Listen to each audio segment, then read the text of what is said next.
dan setidaknya ikut susah ketika ngelihat orang lain susah. Itu orang baik itu. Kalau kita sudah bisa begitu, Pak, kita bercermin di kaca yang lebar. Saya senang kalau tetangga senang. Ikut berbelasungkawa ketika tetangga menderita. Itu orang baik. Tapi kalau dibalik, tetangga senang kayak, jangan-jangan nuyul tuh orang. Pikirannya ke sono, udah mulai suudzon.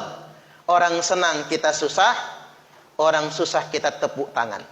Maka itu bukan ciri orang baik. Jadi penting sekali yang namanya manajemen kolbu. Orang baik itu bukan karena pecinya, bukan karena imamahnya, bukan karena pakaiannya, bukan karena jubahnya, bahkan mohon maaf, bukan karena janggutnya. Tapi orang baik itu ada pada manajemen kolbunya. Rasa cinta dan kasih sayang terhadap sesamanya. Tapi kalau sudah dengki, ini yang bahaya sekali. Satu. Nah, yang paling menakutkan lagi, Pak, sudah al-hasadu wal baghdha. Nambah yang kedua, kebencian yang melahirkan permusuhan. Karena kalau sudah membenci, itu penyakit yang berbahaya. Saya pernah mengatakan begini, marah boleh, benci jangan. Loh, maksudnya apa itu? Kalau marah itu letupan emosi, sesaat saja.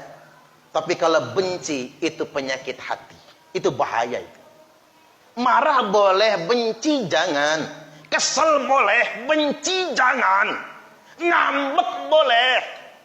Ibu-ibu suka ngambek nggak ya? Hobi malahan ya. Ngambek boleh, benci jangan. Karena kalau ngambek itu emosi, apalagi lagi apa namanya, Bu? PMS istilahnya ya. Gampang ngambeknya, gampang tersinggungnya, itu wajar, kondisi emosi. Tapi benci jangan, karena benci itu penyakit hati. Hati-hati sekali, karena yang merusak itu adalah kebencian.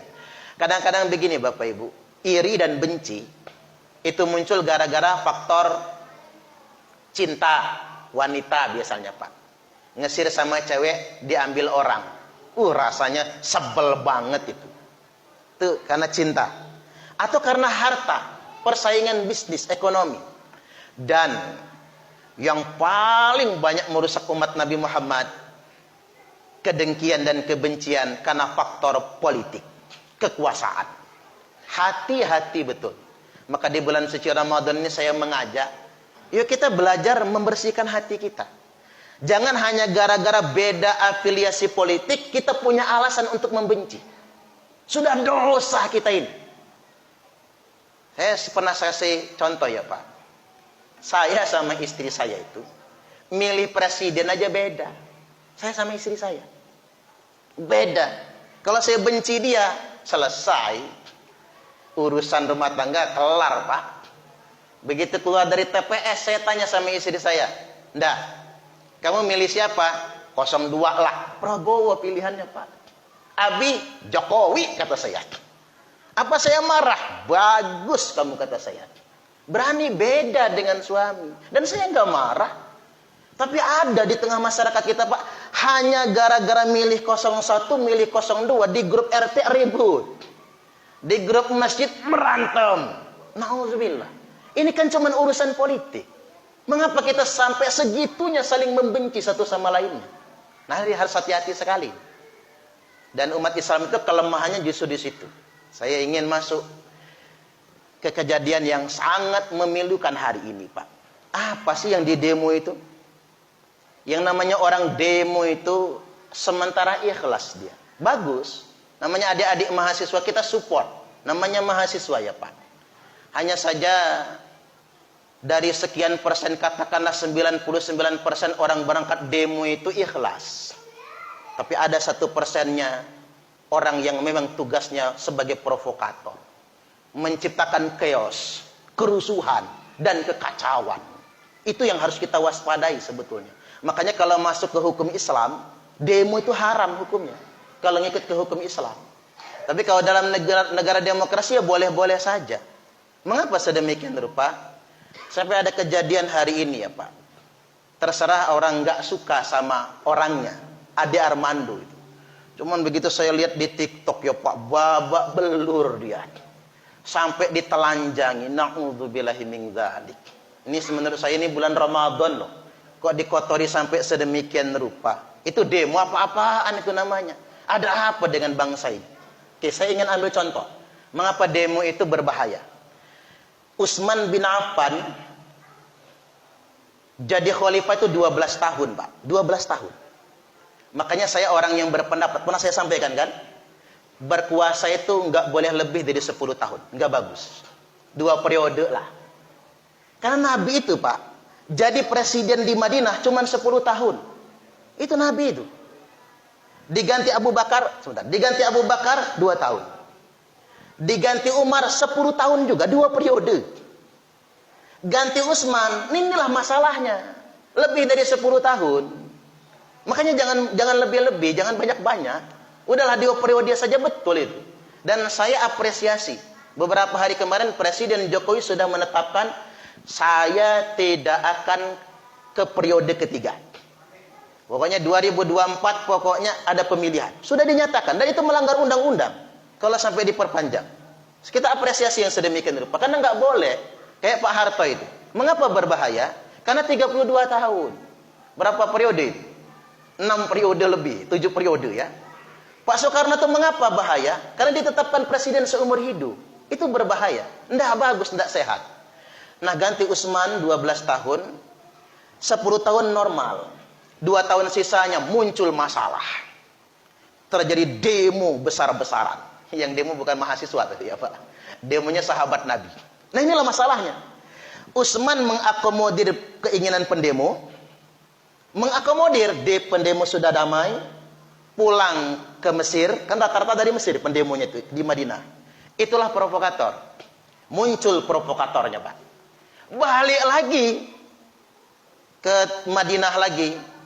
Orang manjat dinding rumahnya Utsman. Khalifah Utsman sedang sholat tahajud. Sedang sholat tahajud. Orang sudah penuh sesak di kamarnya. Habis sholat tahajud beliau membaca Quran. Itulah namanya provokator, Pak. Yang lain ikhlas. Provokator yang manasin. Ditusuk ulu hatinya Khalifah Utsman. Bisa apa sih Pak orang umur 79 tahun? 80 tahun loh umur Khalifah Utsman itu. Ditusuk dadanya, muncrat darahnya, membasahi Al-Quran yang sedang dibacanya. Yang membunuh Khalifah Utsman bukan kafir Quraisy. Tapi yang membunuh Khalifah Utsman sahabat Nabi sendiri. Itulah bahayanya demonstrasi. Yang lain ikhlas, tapi ada yang mempolitisirnya. Nggak lama kemudian dibaiat Imam Ali jadi khalifah. Jadi demo besar-besaran di Basrah. Ini kan sejarah bisa diulang, bisa dibaca ulang. Ini kalau cuman kata saya bisa bohong. Makanya Bapak Ibu baca sejarah tentang sejarah kelam demonstrasi. Apa manfaatnya? Apa negatifnya? Di Basrah yang demo siapa? Yang demo itu pemimpinnya Ummul Mukminin Aisyah, Pak, radhiyallahu anha. Yang di demo siapa? Presiden Khalifah Ali bin Abi Thalib yang di demo.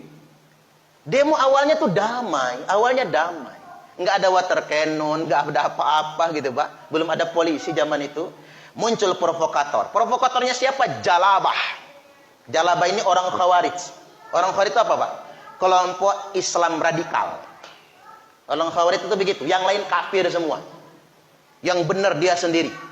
Yang lain bid'ah semua. Yang sunnah dia sendiri. Yang akidahnya lurus dia semua. Yang lain dia saja. Yang lain salah semua. Ini Jalabah. Di panahnya Gubernur Basrah. Pas di jantung. Kemudian meninggal dunia. Karena kejadian itu chaos akhirnya. Terjadi perang saudara pertama dalam sejarah Islam. 18.000 sahabat Nabi wafat meninggal dunia.